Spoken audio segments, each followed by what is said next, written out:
We are talking about vitamin supplements, but are they worth taking? Some headlines this week have questioned if they are because they're not regulated enough. As doctors, we'd all recommend the basics, vitamin D and omega-3 in the right doses, and iron for those who need it.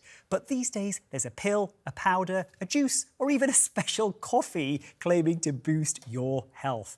For a start, I actually think creatine is one of these newer things. It's been around for ages, but lots of people are taking it now. And I've looked at the evidence and I really like it. I take it every morning in my breakfast smoothie. It's not gym bro science, because people often associate creatine with people going to, what do you mean, where's my muscles? They are there. They are there. They are there. Can I just confirm that they are there? Whew. Right.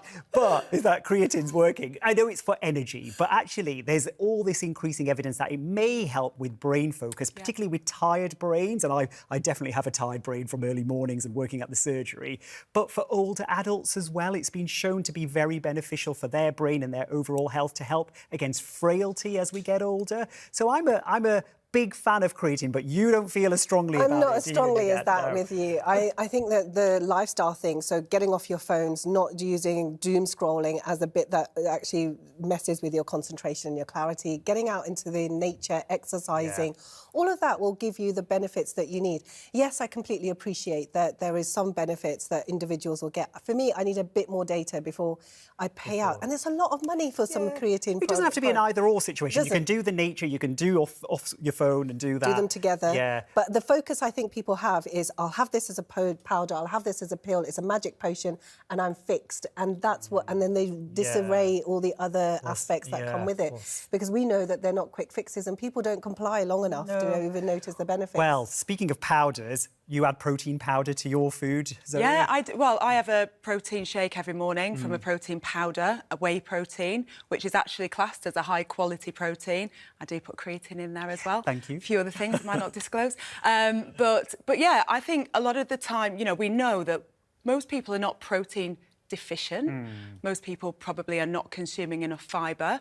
But actually, if you have certain goals, whether that is weight management, whether it's building muscle, actually having an additional dose of protein in a powder, which is quite easy to take in the morning. A lot of people now are saying that they struggle with breakfast. They don't really want a breakfast. They don't feel hungry.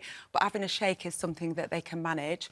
Then for a lot of people, I think it's beneficial. And it is a high-quality protein. Yeah. So, you know, it does tick the box, especially people perhaps who, you know, there are plant proteins as well. Yes. For people who are vegetarian or vegan, it's a really easy way to get a bit of a protein. I do like a plant protein powder, I must say. Sleep can sometimes be hard for people, and you've got a supplement for them? I think magnesium is a really good one to go for. Sleep is actually one of the most detrimental things which is affecting our health, our mental health and our physical health. And also we know from studies of cardiovascular health as well.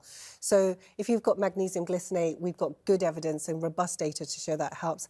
And as my lovely friend Zoe told me earlier, magnesium citrate is Keep you regular. Keep you regular, exactly. So magnesium is one of those things that I have looked at the data, and for me, it works. I use it myself, and it does help me with my sleep. And muscle, yes. Thank But Hilary, you. it's all about regulation. This is the worry, right? Yeah, I think it's very easy to believe the hype and go and buy something that says it does this. But, you know, what's the formulation? You know, what's the dose? Does it actually contain what it says on the tin? Yeah. You know, has it been regulated? Is it coming from a sustainable source? Yes.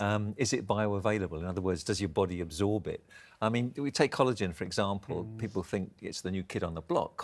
Take collagen, it's good for my joints, good for everything. But actually, collagen's broken down in the stomach to amino acids and then reconstituted in the body naturally to protein. But if you've got a good protein diet or you're taking your protein supplements, does collagen do any good? I'm not convinced of the evidence. Yeah, and where you can get your nutrition from food, that is best, right? But that's not always possible for everyone. Yeah, we often hear this, food first, but that's not always achievable for everybody. So sometimes I think these supplements can be helpful, but you've got to do a little bit of analysis of the science of you and work out what's going to work for you as an individual rather than just taking everything willy-nilly.